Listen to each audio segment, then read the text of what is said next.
जय श्री राम, जय गौ माता। भाई इंडियन आर्मी के प्रैक्टिस सेट 8 में आपका स्वागत है। एक वादा मुझे अभी कर दो कि प्रैक्टिस सेट पूरा देखोगे और 50 में से अपना स्कोर बता के जाओगे, क्योंकि बिल्कुल एग्ज़ाम ऐसे ही छपने वाला है आपका। जिन भी भाइयों का एग्ज़ाम आ गया है अब, तो अब बिल्कुल सीरियस होकर लग जाओ भाइयों। और अब चलते हैं, इसको शुरू करते हैं सेट को। और वीडियो को भाई एक बार लाइक कर दो। आप यार लाइक करते नहीं हो, 100 लाइक भी नहीं हो पा रहे। इस वीडियो का टारगेट है भाई 200 लाइक। 200 लाइक करते ही मैं, जैसे ही 200 लाइक कंप्लीट होंगे तो मैं साइंस की 1 शॉट ले आऊँगा, केमिस्ट्री और बायो की। तो 200 लाइक भाई करवा देना। तो चलते हैं भाई। सिंधु घाटी सभ्यता का प्रसिद्ध बंदरगाह लोथल वर्तमान में किस भारत के राज्य में है? तो लोथल किस भारत के राज्य में है भाई? लोथल वर्तमान में गुजरात में है। तो देखो स्पष्टीकरण देखो। लोथल सिंधु घाटी सभ्यता का एक प्रमुख क्या था भाई? एक प्रमुख बंदरगाह था। तो लोथल सिंधु घाटी सभ्यता का एक क्या था? तो बंदरगाह था, जो वर्तमान में कहाँ पे है? गुजरात के बाल क्षेत्र में भोगवा नदी के किनारे स्थित है। ये पूछ सकता है कि लोथल किस नदी के किनारे है? भोगवा नदी के किनारे। और किस राज्य में है? तो गुजरात में। ये पूछ सकता है बस आपसे। नेक्स्ट वाले देखो। भारतीय संविधान के किस अनुच्छेद के तहत आपातकाल की घोषणा की जाती है? तीनों आपातकाल मैंने आपको बताए थे। तीनों आपातकाल बताए थे मैंने आपको। आप बोल नहीं सकते कि भाई नहीं बताए। जिसने भी अपनी पूरी जीके कंप्लीट कर ली है ना, वो जीके में आराम से 10 से 12 से ज़्यादा क्वेश्चन 10 से 12 ज़्यादा क्वेश्चन सही करेगा। और जबकि हमने अभी तक करंट अफेयर नहीं करवाई है, और एग्जाम से पहले सोच रहे हैं कि करंट अफेयर भी करवा दें। तो बताओ इसका क्या हो जाएगा? उपरोक्त सभी। तो भारत में 3 तरह के आपातकाल हैं। अनुच्छेद 352 के तहत क्या है भाई? राष्ट्रपति आपातकाल। हर बार पूछा जाता है, आपकी बार पूछा जाएगा। अनुच्छेद 352 में क्या है भाई? अनुच्छेद 352 में क्या है भाई? राष्ट्रपति आपातकाल। अनुच्छेद 352 में क्या है मेरे भाई? राष्ट्रपति आपातकाल। अनुच्छेद 356 में क्या है?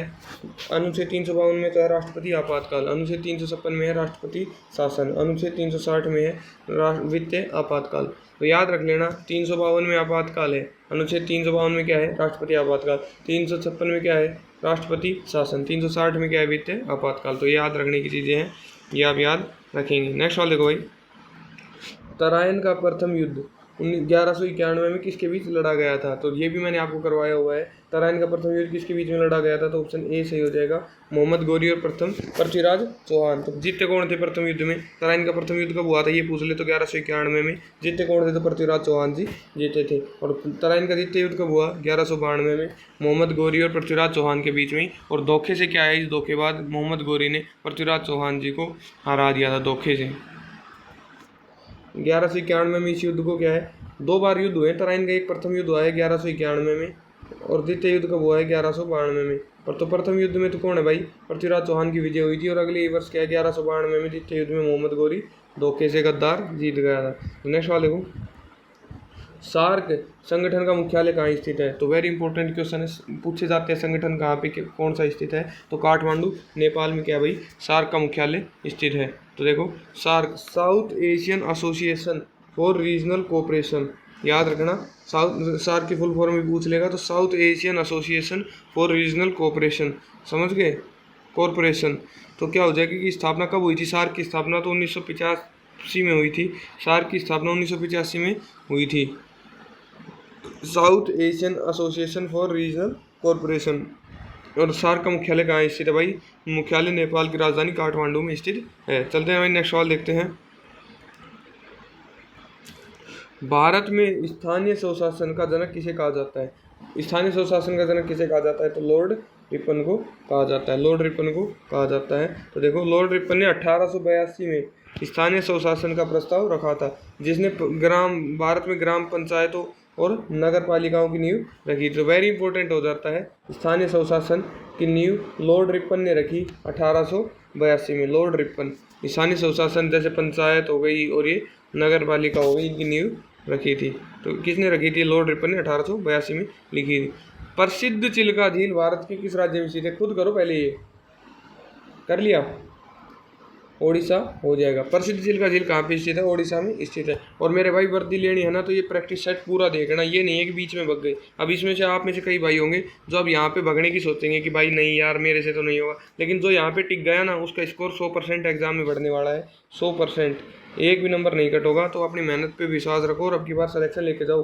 प्रसिद्ध चिल्का झील भारत के किस राज्य में स्थित है? तो चिल्का झील कहाँ पे है? ओडिशा में स्थित है। चिल्का झील कहाँ पे स्थित है? ओडिशा में स्थित है। क्या है ये? सबसे बड़ी खारे पानी की झील है। मीठे पानी की झील पूछ ले, वुलर झील जम्मू कश्मीर में है।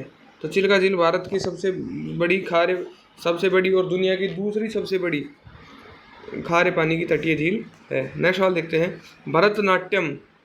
मैंने आपको शास्त्रीय नृत्य लगभग सारे करवा दिया है, तो भरतनाट्यम का संबंध कहाँ से बताया था बताओ, किस राज्य से है? तो तमिलनाडु से हो जाएगा। भरत क्या है, मैं तुमसे मिलने आया हूँ, भरत मैं तुमसे मिलने आया हूँ, तमिलनाडु। केरल के भाई कथकली और मोहिनी अट्टम, कथकली और मोहिनी अट्टम, याद है ना। आंध्र प्रदेश अंधा आदमी नहीं खाएगा कुचिपुड़ी, कच्चीपुड़ी खाता है, अंधा आदमी कच्चीपुड़ी खाता है। कर्नाटक का कोई नहीं है। भरतनाट्यम भारत के सबसे पुराना शास्त्रीय नृत्य है, जिसकी उत्पत्ति तमिलनाडु के मंदिरों से हुई थी। तो भाई सबसे पुराना शास्त्रीय नृत्य पूछ ले तो भरतनाट्यम, सबसे नया शास्त्रीय नृत्य पूछ ले तो सत्रिया। सत्रिया कब ऐड हुआ? 2000 में। और कहाँ से? असम से, असम से संबंधित है। फॉरवर्ड ब्लॉक की स्थापना 1939 में किसने करी थी? तो SC बोस, सुभाष चंद्र बोस ने क्या फॉरवर्ड ब्लॉक की स्थापना करी थी। चलते हैं भाई नेक्स्ट सवाल देखते हैं। नेक्स्ट सवाल आपको से पूछा जा रहा है भाई कि मौलिक अधिकार हो, फंडामेंटल राइट्स का मौलिक अधिकार कहाँ से कहाँ तक है? भाई भाग 3 में, वेरी इंपॉर्टेंट है मौलिक अधिकार, पढ़ लेना जिन्होंने पॉलिटी की 1 शॉट नहीं देखी है। एक बार मेरे भाई जाओ और जीके की प्लेलिस्ट देख लो जाके, वहाँ से आपके सेम टू सेम सवाल छपने वाले हैं आपकी बार। तो भाग 3 में है मौलिक अधिकार, आर्टिकल 12 से 35 तक है। कहाँ से लिए गए हैं? अमेरिका से लिए गए हैं। ऐसे एक एक चीज़ याद रख के चलोगे ना बिल्कुल ईजी तरीके से, तो कोई दिक्कत नहीं आएगी, ठीक है। तो भाई मौलिक अधिकारों का संरक्षक किसे माना जाता है? तो सुप्रीम कोर्ट को माना जाता है। तो क्या है? संविधान के अनुच्छेद 32 के तहत भीमराव अंबेडकर ने अनुच्छेद 32 को क्या कहा था भाई? संविधान की आत्मा कहा था, संविधान की आत्मा या हृदय कहा था। के तहत नागरिक अपने मौलिक अधिकारों का आनंद होने पर सीधा कहा जा सकता है, सुप्रीम कोर्ट में जा सकता है। नेक्स्ट सवाल देखो, भूमध्य रेखा इक्वेटर लाइन को, भूमध्य रेखा कौन सी है भाई? देखो ये आपकी पूरी पृथ्वी मान लो, इस पृथ्वी में यहाँ से ये गुजर रही है ना, ये रेखा, ये कौन सी है? भूमध्य रेखा, 0 डिग्री रेखा भी कहते हैं। और ये ऊपर से जो गुजरती है 23.5 डिग्री नॉर्थ में, तो ये तो क्या हो गया? उत्तरी गोलार्ध, और ये क्या हो गया? दक्षिणी गोलार्ध। आपको बताया था कि ऊपर उत्तरी नीचे दक्षिणी, तो उत्तरी गोलार्ध में 23.5 डिग्री नॉर्थ में कौन सी रेखा गुजरती है? तो यहाँ से गुजरती है भाई कर्क रेखा। और ये 23.5 डिग्री साउथ से कौन सी रेखा गुजरती है? तो ये गुजरती है भाई मकर रेखा। आपसे क्या पूछ रहा है? भूमध्य रेखा को 2 बार काटने वाली नदी कौन सी है? तो ये भूमध्य रेखा है। इसको 2 बार काटने वाली नदी कौन सी है भाई? कांगो नदी, जायरे। चलते भाई नेक्स्ट सवाल पे। योजना आयोग को नीति आयोग में कब बदला गया, मतलब कब बनाया गया? योजना आयोग को नीति आयोग कब बनाया गया? तो मैंने आपको कई बार करवा दिया है। 1 जनवरी 2015 को क्या योजना आयोग से नीति आयोग बताया गया।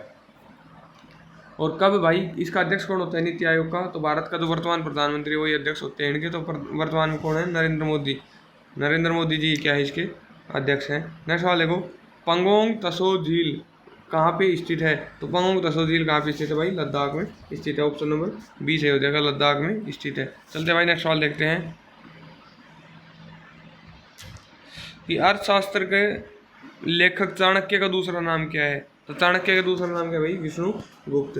विष्णुगुप्त, समझ गए। नेक्स्ट सवाल देखते हैं भाई,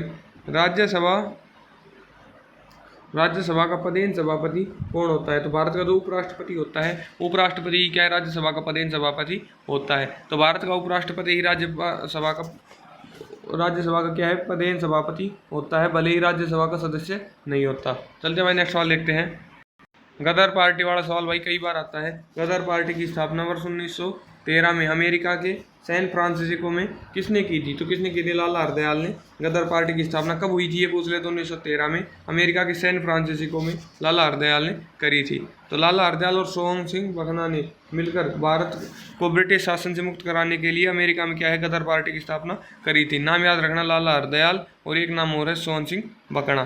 चलते हैं भाई नेक्स्ट सवाल देखते हैं। किस वैज्ञानिक को आधुनिक आनुवांशिकी का जनक कहा जाता है? किसको कहा जाता है भाई? आधुनिक आनुवांशिकी का जनक, मतलब फादर ऑफ मॉडर्न जेनेटिक्स। तो किसको कहा जाता है भाई?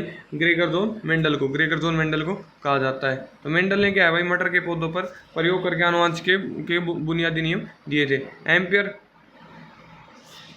निम्न में से किसकी मापने की इकाई है? तो एम्पियर से क्या मापा जाता है भाई? विद्युत धारा मापी जाती है। मापने की इकाई है विद्युत धारा, मापने की इकाई विद्युत धारा को एम्पियर में मापा जाता है। और प्रतिरोध को, वेरी इंपॉर्टेंट है ये सारे सवाल, तो प्रतिरोध को किस में मापा जाता है? तो ओम में मापा जाता है। चलते हुए नेक्स्ट सवाल देखते हैं।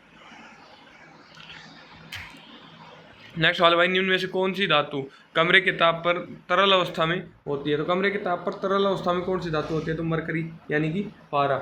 मरकरी यानी कि पारा कमरे के ताप पर क्या है भाई? द्रव अवस्था में होती है। नेक्स्ट वाला देखो, पारा ऐसी एकमात्र ऐसी धातु है जो सामान्य कमरे के ताप पर द्रव अवस्था में होती है, और यह धातु पूछे तो ब्रोमीन। अब तुम पूछेगा धातु तुमसे, तुम लगा दोगे ब्रोमीन, दोनों ऑप्शन में दे दिए, तो याद रखना, अभी बोल रहा हूँ बार बार में, सवाल छपेगा ये सेम, दोनों सवाल छपेंगे, किसके शिफ्ट में छपे पता नहीं। 2026 के हर लगभग हर दूसरी शिफ्ट में सवाल आएगा, हर दूसरी शिफ्ट में, कि कमरे के ताप पर कौन सी धातु कमरे के तापमान पर क्या है? तरल अवस्था में पाई जाती है। तो पारा धातु पूछ रहे हैं ना, कमरे के ताप पर कौन सी धातु, तो पारा हो जाएगी। यह धातु पूछे तो कौन सी हो जाएगी? ब्रोमीन। याद रखना। वाहनों के पीछे का दृश्य देखने के लिए किस दर्पण का प्रयोग किया जाता है? तो उत्तल दर्पण का प्रयोग किया जाता है। पीछे का दर्पण मतलब पीछे का जो है प्रतिबिंब बने, वो छोटा भी बने। आप देखते हो कि वाहनों के शीशों में क्या है भाई? छोटा प्रतिबिंब बनता है और सीधा बनता है। तो कौन सा दर्पण बनाता है? वो उत्तल दर्पण बनाता है। चलते हैं भाई नेक्स्ट सवाल देखते हैं। नींबू और संतरे में मुख्य रूप से कौन सा अम्ल पाया जाता है? तो साइट्रिक अम्ल पाया जाता है। साइट्रिक अम्ल पाया जाता है। लैक्टिक अम्ल, और ये सभी खट्टे फलों में क्या है? साइट्रिक एसिड होता है। सिरके में एसिटिक एसिड होता है। पूछ ले सिरके में कौन सा एसिड होता है? तो एसिटिक एसिड होता है। दूध दही में कौन सा एसिड होता है? तो लैक्टिक एसिड होता है। चलते हैं नेक्स्ट सवाल देखते हैं। ध्वनि यानी साउंड गति का सबसे अधिक मान किस माध्यम में होता है? तो ठोस में। ध्वनि का क्या सबसे अधिक मान किसमें होता है? ठोस में होता है। ध्वनि तरंगों को चलने के लिए माध्यम की जरूरत होती है, और कणों की क्या है? निकटता के कारण ठोस में इसकी गति सबसे तेज होती है, और निर्वात में क्या है? शून्य होती है। पूछ ले ध्वनि का मान सबसे अधिक कहाँ होता है? तो ठोस में, और शून्य कहाँ होता है? तो निर्वात में होता है। निर्वात मतलब कोई माध्यम ना हो जहाँ पे। सोनार तकनीक का उपयोग मुख्य रूप से किसके द्वारा किया जाता है? तो नौसैनिकों या नाविकों द्वारा। नौसैनिकों या नाविकों द्वारा क्या है? सोनार तकनीक का प्रयोग किया जाता है। सोनार क्या है भाई? सोनार की फुल फॉर्म देखो, साउंड नेविगेशन एंड रैंगिंग। समझ गए?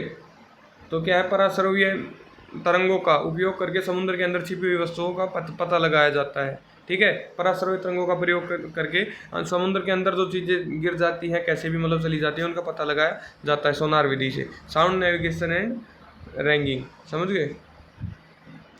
जंग लगने पर लोहे का वजन में क्या परिवर्तन होता है? तो वजन क्या है? बढ़ जाता है। जंग लगने पर क्या होता है? लोहे का वजन बढ़ जाता है। चलते हैं नेक्स्ट सवाल देखते हैं। इंसुलिन हार्मोन का स्राव मानव शरीर के किस अंग से होता है? तो इंसुलिन का स्राव मानव के कहाँ से होता है भाई? इंसुलिन का स्राव अग्नाशय से होता है। अग्नाशय से होता है। अग्नाशय की लैंगरहैंस की दीपिकाओं कि बीटा कोशिकाओं से इंसुलिन निकलता है। अब देख लो कहाँ से निकलता है। अब तुम्हें तो यही याद रखना है सिर्फ कि इंसुलिन हार्मोन का स्राव मानव शरीर के किस अंग द्वारा होता है? अग्नाशय द्वारा। और जाकर तुम्हें ये भी पूछ लेना तुमसे कि अग्नाशय की लैंगरहैंस की दीपिकाओं की बीटा कोशिकाओं से। ठीक है, तो ये तुमसे पूछ रहे तो तुम तो फिर परेशान हो जाओगे। तो तुमसे तो यही पूछ रहा है, बस इतने में पूछ रहा हूँ कि इंसुलिन हार्मोन का स्राव मानव शरीर के किस अंग द्वारा होता है? तो सिर्फ अग्नाशय द्वारा। ये याद रखो। नीचे चलो नेक्स्ट सवाल देखो भाई। अग्निशामक यंत्रों में किस गैस का उपयोग किया जाता है? तो CO2 का प्रयोग किया जाता है अग्निशामक यंत्रों में, मतलब कार्बन डाइऑक्साइड का प्रयोग किया जाता है। चलते हैं नेक्स्ट सवाल देखते हैं। नेक्स्ट सवाल है भाई, भारी जल का रासायनिक नाम और सूत्र क्या है? कई बार आ लिया है भारी जल का रासायनिक नाम और रासायनिक सूत्र D2O, deuterium oxide. Deuterium oxide. Hydrogen के समस्थानिक आइसोटोप ड्यूटेरियम के ऑक्साइड को क्या है भाई? भारी जल कहते हैं। इसका उपयोग क्या है? परमाणु रिएक्टरों में मंदक के रूप में होता है। अब आपसे पूछ रहा है कि मानव शरीर में कुल कितनी पसलियाँ पाई जाती हैं? तो मानव शरीर में कुल कितनी पसलियाँ पाई जाती हैं मेरे भाई? 24 पसलियाँ पाई जाती हैं। 24 पसलियाँ। अगर पूछ ले मानव शरीर में कितनी जोड़ी पसलियाँ पाई जाती हैं, तो 2 में एक बनता है, तो यानी कि 12 जोड़ियाँ पाई जाएंगी। 12 जोड़ियाँ, 12 जोड़ी कह दे या फिर कह दे 24 पसलियाँ पाई जाती हैं, तो ये हो जाएगा। चलते हैं नेक्स्ट सवाल देखते हैं। निकट दृष्टि दोष को ठीक करने के लिए किस लेंस का उपयोग किया जाता है? तो निकट दृष्टि दोष है, इसको सही करना है तो अवतल लेंस। अवतल लेंस 3 से 4 हो गया। और जब भी पूछ ले कि दूरदृष्टि दोष, तो 2 से क्या हो जाएगा? उत्तल 3। तो दूरदृष्टि दोष को दूर करने के लिए उत्तल लेंस और निकट दृष्टि दोष को दूर करने के लिए अवतल लेंस प्रयोग किया जाता है। नेक्स्ट वाले को, पेंसिल की लीड बनाने में किस पदार्थ का उपयोग किया जाता है? तो ग्रेफाइट का प्रयोग किया जाता है। ग्रेफाइट क्या है भाई?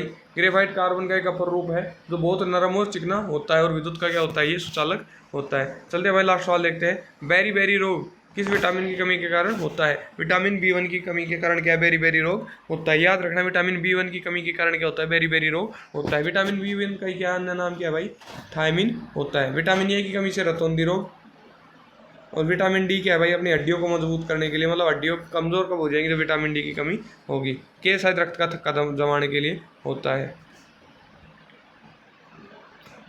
नेक्स्ट वाला देखो, एक्स और वाई का अनुपात दे दिया, वाई और जेड का अनुपात दे दिया, और क्या पूछ लिया भाई, एक्स और जेड का अनुपात पूछ लिया। तो मुझे तो पता है भाई एक्स वाई और जेड का अनुपात निकालना है मुझे, तो ये पूछे तो एक्स और वाई का अनुपात मैंने लिया 3 और 4, वाई और जेड का अनुपात लिया मैंने 8 और 9।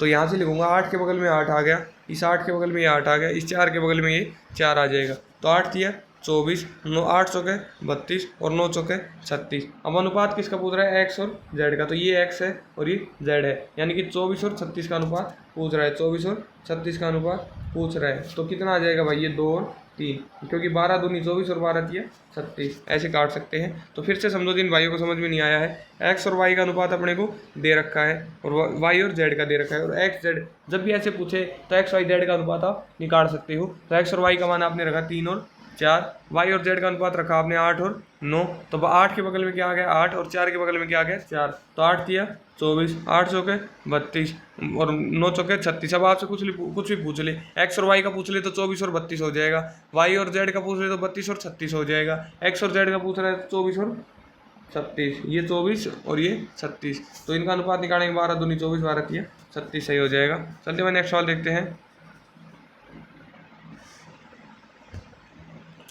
नेक्स्ट पूछ रहा है कि वह छोटी से छोटी संख्या ज्ञात करें जब 12, 15 और 20 से भाग देने पर प्रत्येक दशा में 4 शेष बचे। तो ये सवाल मैंने शेषफल वाले भी आपको करवा रखे हैं। तो जिस भी भाई ने अभी तक मैथ में कुछ भी नहीं पढ़ा है और अब मैथ में 15 में से 15 अभी भी करना चाहता है ना, तो जाओ मैथ की प्लेलिस्ट में पहली 8 वीडियो देख लो, और 15 में से 15 करने से आपको कोई नहीं रोक सकेगा। तो पहले ये तो सेट तो लगा जाओ, और इसके बाद वो क्या है, अभी जाना आज ही, और अपने 15 में से 15 नंबर पूरे करने हैं तो वो जाके कर लेना भाई 8 वीडियो, ठीक है। तो वह छोटी से छोटी संख्या ज्ञात करें जो 12, 15 और 20 से भाग हो, मतलब एलसीएम निकालना है 12, 15 और 20 का। 20 को क्या 12 क्या लिख सकता हूँ भाई, 2 का स्क्वायर गुणा 3। 15 को क्या लिख सकता हूँ 3 गुणा 5। 20 को क्या लिख सकता हूँ 2 का स्क्वायर गुणा 5।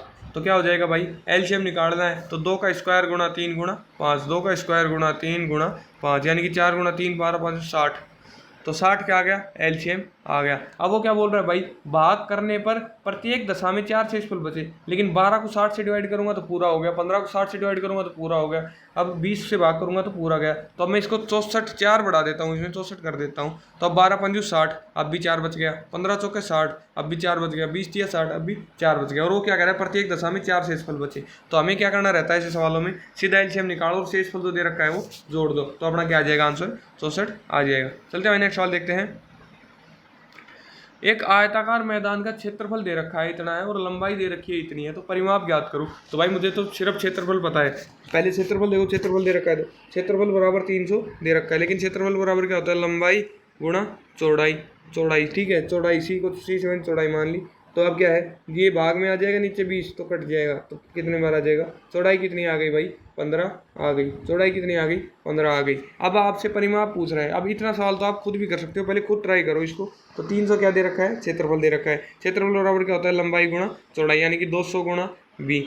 अब ये बी यहाँ पे गुणा में है 200 के बी के साथ, मतलब 20 बी के साथ गुणा में है, इधर आएगा तो भाग में हो जाएगा, 0 से 0 कट गया और ये 15, यानी कि बी का मान कितना आ गया मेरे भाई, बी का मान आ जाएगा आपका, बी का मान क्या आ जाएगा 15 आ जाएगा, यहाँ से बी का मान क्या आ जाएगा, ये बी है, इसका मान कितना आ जाएगा भाई 15 आ जाएगा। अब आपसे पूछ रहा है कि परिमाप क्या हो जाएगा, यानी कि 2 गुणा लंबाई प्लस चौड़ाई, यानी कि 20 प्लस 15, यानी 2 गुणा 35 करोगे तो क्या आ जाएगा 70 मीटर हो जाएगा। ऑप्शन ए सही हो जाएगा। चलते हैं नेक्स्ट सवाल देखते हैं। नेक्स्ट सवाल दे दिया भाई, 15 वस्तुओं का क्रय मूल्य, 15 वस्तुओं का जो सीपी है, 15 वस्तुओं का क्रय मूल्य 12 वस्तुओं के विक्रय मूल्य के बराबर है, तो लाभ प्रतिशत ज्ञात करो। तो सीपी अपॉन एसपी, क्रय मूल्य बटे विक्रय मूल्य का अनुपात निकालोगे तो 12 बटे 15, यानी 3 चौके 12, 3 पंजू 15। 4 में कोई सीपी मतलब क्या होता है क्रय मूल्य, एसपी मतलब क्या होता है विक्रय मूल्य। तो 4 में खरीदा और 5 में बेच दिया, तो 1 का लाभ कितने पे 4 पे गुणा 100, तो कितना हो जाएगा मेरे भाई 25% हो जाएगा। ठीक है, तो देखो 15 वस्तुओं का क्रय मूल्य 12 वस्तुओं की क्या विक्रय मूल्य के बराबर है, जो भी आपको दे रखा है वो लिख दो। 15 वस्तुओं का क्रय मूल्य यानी कि सीपी कॉस्ट प्राइस जितने में खरीदा हो 12 वस्तुओं के विक्रय मूल्य के बराबर है, मैंने ये लिख दिया। अब कैसे करूँ भाई, सीपी बटे एसपी गुणा में भाग में चला जाएगा, 12 बटे 15 हो जाएगा, 3 से काटा 4 बार, 3 से काटा 5 बार, यानी कि सीपी मतलब 4 में खरीदा, एसपी मतलब 5 में बेचा, तो 1 का फायदा कितने पे सीपी यानी 4 पे, तो गुणा 100 यानी कि 25% सही हो जाएगा। चलते हैं नेक्स्ट सवाल पे।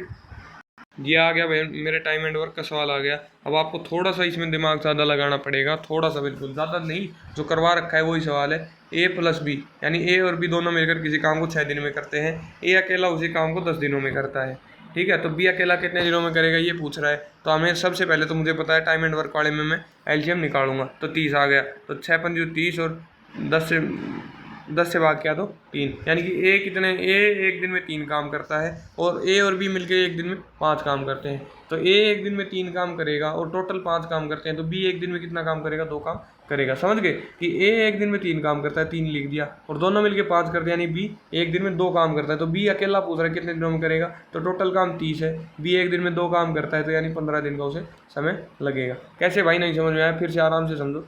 ए और बी, पढ़ो पहली लाइन, ए और बी किसी काम को 6 दिनों में पूरा करते हैं, ए अकेला उसी काम को 10 दिनों में पूरा करता है, मैंने लिख दिया। अब मैंने एलसीएम निकाला, 30 आ गया, और ये 5 और ये 3। इसका मतलब क्या है, ए की कार्य क्षमता है, यानी कि ए एक दिन में 3 काम करता है, और ए और बी क्या दे रखा है, मिलके 5 काम करते हैं। तो ए का मैंने 3 मान यहाँ रखा, ए एक दिन में 3 काम करता है और ए और बी मिलके 5 काम करते हैं, तो यानी कि बी 2 काम करता होगा। आप पूछ रहे हैं बी अकेला कितने दिनों में करेगा, यानी 30 को 2 से डिवाइड कर दिया, 30 को 2 से डिवाइड कर दूंगा तो क्या आ जाएगा, 15 दिन आ जाएगा। चलते हुए नेक्स्ट सवाल देखते हैं। 120 मीटर लंबी रेलगाड़ी 72 किलोमीटर प्रति घंटा। अब आपको रेलगाड़ी कितनी दे रखी है, मीटर में दे रखी है, 120 मीटर लंबी है, तो इसको चाल को भी क्या बदलो, मीटर प्रति सेकंड में बदलो। तो यानी 72 को जब भी किलोमीटर प्रति घंटा से और मीटर प्रति सेकंड में बदलेंगे ना, बड़े से छोटे की तरफ, तो 5 गुणा 18 हो जाएगा, काटेंगे तो 4 बार, तो नीचे क्या आ जाएगा 20। तो एक खंबे को तय करने में, मतलब एक खंबे को कितने समय में पार करेगी ये पूछ रहा है। तो चाल बराबर क्या होता है, दूरी बटे समय, समय पूछ रहा है, समय बराबर क्या हो जाएगा, दूरी बटे चाल। तो दूरी कितनी है, 120 मीटर लंबी ट्रेन है, और चाल क्या है 20, तो यानी कितने समय लग जाएंगे, 6 सेकंड का समय लग जाएगा। चलते हैं नेक्स्ट सवाल देखते हैं। नेक्स्ट सवाल आपसे सिंपल इंटरेस्ट से पूछ लिया, साधारण ब्याज से। 6,000 रुपये की राशि 10% की दर से 3 वर्ष में क्या ब्याज होगा, ये पूछ लिया। तो साधारण ब्याज बराबर पता है क्या होता है, मूलधन गुणा दर गुणा समय बटे 100 करवा रखा है, 2 जीरो से 2 जीरो कट गए, तो 60 गुणा 10 यानी कि 600 और गुणा 3 यानी कि 1800 सही जवाब हो जाएगा। समझ गए, ऐसे करना है बस आपको भी, एग्जाम में इतना ही टाइम लेके चलना है और जल्दी से इस सवाल को उड़ा देना है। तो ये सवाल देखो, अब बोलोगे भाई कठिन सवाल है, कठिन कुछ भी नहीं है, तुम्हारे दिमाग का वहम है कठिन सिर्फ। तो ये अब देखना कितना ईजी सवाल है, 3 इधर प्लस का इधर जाएगा तो माइनस का, यानी कि 2x बराबर 11 प्लस 3 है, तो इधर जाएगा तो माइनस का, तो 11 माइनस 3 हो जाएगा, ठीक है। तो 11 माइनस 3 करोगे तो 8, x बराबर क्या आ गया 4, x का मान मुझे पता है 4 आ गया, तो मैं 4, अब पूछ क्या रहा है एक्स स्क्वायर प्लस 1, एक्स का मान मुझे मेरा क्या आ गया 4, यानी कि 4 का स्क्वायर प्लस 1 का मान पूछ रहा है, यानी कि 16 प्लस 1 तो क्या हो जाएगा, ये 17 हो जाएगा, ये सवाल पूछ रहा है। चलते हैं नेक्स्ट सवाल देखते हैं। एक परीक्षा में पास होने के लिए 36% अंकों की आवश्यकता है, एक छात्र को 150 अंक मिले और 30 अंकों से फेल हो गया, यानी कि पास होने के लिए कितने परसेंट अंक चाहिए, तो 36% अंकों की आवश्यकता है। 150 अंक मिले और 30 से फेल हो गया, यानी कि 30 अंक और ले लेता तो वो क्या हो जाता, पास हो जाता।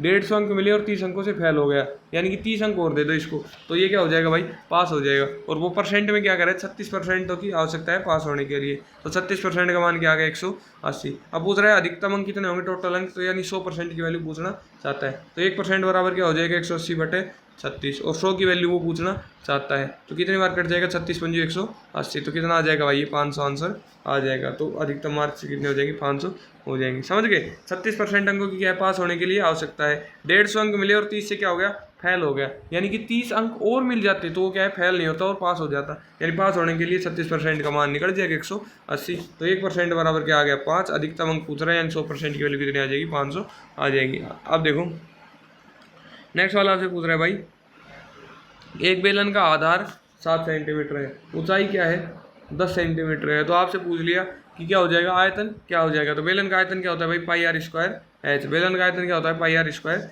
एच, यानी पाई का मान कितना होता है 22/7, आर स्क्वायर, यानी कि आर स्क्वायर पता है क्या, खुद कर क्या करो, पहले रोक लो वीडियो होता है, ठीक है, खुद निकालने की सोचा करो।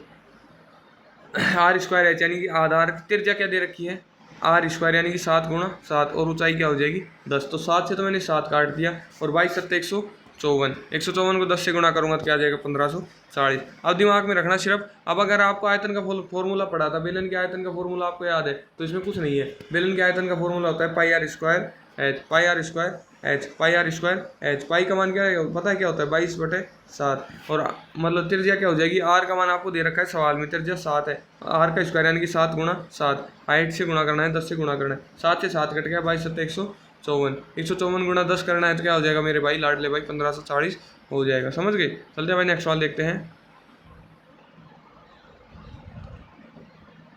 नेक्स्ट सवाल में आपसे पूछ लिया कि दो संख्याओं का योग x और y मान ली, योग 45 है और उनका अंतर क्या है, अंतर 9 है, तो संख्या याद करें। तो सीधा मैं जोड़ दूंगा भाई, x से x, y से y कट गया तो ये क्या हो जाएंगे, जुड़ जाएंगे, 2x बराबर 45 और 9 जोड़ेंगे तो क्या आ जाएगा 54 आ जाएगा। तो x बराबर क्या आ गया 27, x बराबर 27 एक ही ऑप्शन में ही यहाँ से निकल जाएगा। लेकिन भाई पूरा सोल्व करना है तो पूरा सोल्व कैसे करेंगे, x प्लस वाई योग दे रखा है मुझे दो संख्याओं का 45 है, दो संख्याओं का अंतर दे दिया कितना है 9 है, इनको जोड़ेंगे आपस में तो y और y जोड़ेंगे तो y प्लस वाई और माइनस वाई जोड़ेंगे तो कट जाएगा, x और x जोड़ेंगे तो 2x और 45 और 9 क्या हो जाएगा 54 हो जाएगा। तो 54 को 2 से भाग करेंगे तो क्या आ जाएगा x बराबर 27, x बराबर 27 किसी भी इक्वेशन में रख दो, x का मान 27 यहाँ रखोगे तो y का मान क्या आ जाएगा 45 माइनस 27 करोगे तो कितना आ जाएगा 18, तो ऑप्शन नंबर बी सही हो जाएगा भाई। अब ये सवाल देखो, ये बोल रहा है सरल करो, तो मैंने आपको बताया था board mass, bracket of, bracket देखा सोल्व करो पहले, 45 भाग 5 गुणा 5 माइनस 12, अब क्या भाई ऑफ कर दिया, अब डिवाइड करो यानी कि 9, ये 45 को 5 से भाग करोगे तो 9, अब कितना बच गया भाई 9 गुणा 5 माइनस 12, अब गुणा कर लो भाई, यानी 9 पंजे 45 और 45 में से 12 गया तो क्या आ जाएगा 33 आ जाएगा। अब जिनको बोर्ड मास समझ में नहीं आ रहा भाई, मैं यहाँ पे प्रैक्टिस करवा रहा हूँ ना, बोर्ड मास चैप्टर अलग से क्यों पढ़ाना है सिंप्लीफिकेशन वाला, यहाँ पे देखो ना समझो तुम, सिर्फ एक नियम है बोर्ड मास, सिर्फ एक नियम है, बिल्कुल ईजी सवाल पूछेगा इसी तरीके से। तो ब्रैकेट ऑफ, ब्रैकेट है ना पहले, सबसे पहले ब्रैकेट, तो ब्रैकेट दिख रहा है ये दिख गया तो इसको सोल्व करो, बाकी सब सेम रहने दो इतने, 5 गुणा 5 माइनस 12, ऑफ हो गया ब्रैकेट हो गया काट दो, अब डिवाइड बच गया तो भाई डिवाइड कर दिया 9 गुणा 5, 45 को 5 से डिवाइड किया तो 9 और माइनस 12, अब मल्टीप्लाई करेंगे तो 45 माइनस 12, ऐड कुछ करना नहीं है, ऐड के लिए है नहीं तो सब्ट्रैक्ट मान लो भाग बच गया तो 45 में से 22 जाएगा तो 13 बच जाएगा। चलते हैं नेक्स्ट सवाल देखते हैं। एक गोले की त्रिज्या को दुगना कर दिया जाए तो उसके पृष्ठीय क्षेत्रफल पर क्या प्रभाव, कितना गुना हो जाएगा, तो कितना गुना हो जाएगा भाई ये 4 गुना हो जाएगा। आप बोलोगे क्यों हो जाएगा भाई, तो यहाँ पे देखो एक गोले का पृष्ठीय क्षेत्रफल क्या होता है 4 पाई आर स्क्वायर होता है, 4 पाई आर स्क्वायर होता है। जब त्रिज्या को ही दुगुना कर दिया जाए, क्षेत्रफल की त्रिज्या को क्या है भाई, ये क्षेत्रफल की त्रिज्या के वर्ग के समानुपाती होता है, क्षेत्रफल क्या है त्रिज्या के वर्ग के समानुपाती होता है, दिख रहा है ना ये, तो क्षेत्रफल क्या होता है त्रिज्या के वर्ग के समानुपाती होता है। यदि त्रिज्या को 2 गुणा कर दिया जाए, यहाँ भी 2 गुणा कर दिया जाए, 2r कर दिया जाए तो क्षेत्रफल क्या हो जाएगा भाई 4 गुणा हो जाएगा, यानी कि 4r स्क्वायर हो जाएगा, 2r का स्क्वायर करेंगे तो क्या आ जाएगा 4r स्क्वायर हो जाएगा। तो गोले का पृष्ठीय क्षेत्रफल क्या होता है 4 पाई आर स्क्वायर, ठीक है, और वो सवाल में उसने दे रखा है क्षेत्रफल क्या होता है भाई 4 पाई आर स्क्वायर। अब वो सवाल में बोल रखा है कि त्रिज्या दुगनी कर दी जाए यानी कि 2r कर दिया जाए, r की जगह 2r करके और स्क्वायर कर दिया जाए तो 4r स्क्वायर हो जाएगा। तो क्षेत्रफल कितना गुना हो जाएगा भाई, पहले r था 4 हो गया यानी कि 4 गुना हो गया।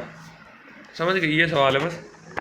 नेक्स्ट सवाल देखो, प्रथम 10 प्राकृत विषम संख्याओं का योग बताओ। तो मैंने आपको बताया था कि जब खाली प्राकृत संख्याएं दे तो n इंटू n प्लस 1/2 इससे निकालना, और अब पूछ रहा है प्राकृत और विषम हो, जब भी विषम संख्याओं का योग दे तो n का स्क्वायर कर देंगे, n क्या है अंतिम संख्या जो दे रखी हो, यानी 10 का स्क्वायर कर देंगे तो क्या हो जाएगा ये 100 हो जाएगा। विषम संख्याओं का पूछे तो n स्क्वायर लगा देना है, समझ गए। चलते हैं नेक्स्ट सवाल देखते हैं, रीजनिंग के आ गए। अब ये रीजनिंग का एक बढ़िया सवाल है, AZCX क्या संबंध दिख रहा है भाई, EV और GT, देखो +2 +2 +2, अब यहाँ से -2 -2 -2, तो +2 +2 +2 G 7 पे आता है तो +2 करूँगा तो 9 I आ जाएगा, और -2 करूँगा T से तो R आ जाएगा, तो IR हो जाएगा। बस ये सवाल का है, ये आप खुद कर लो, पहले वीडियो पॉज करो और खुद कर लो, करो खुद।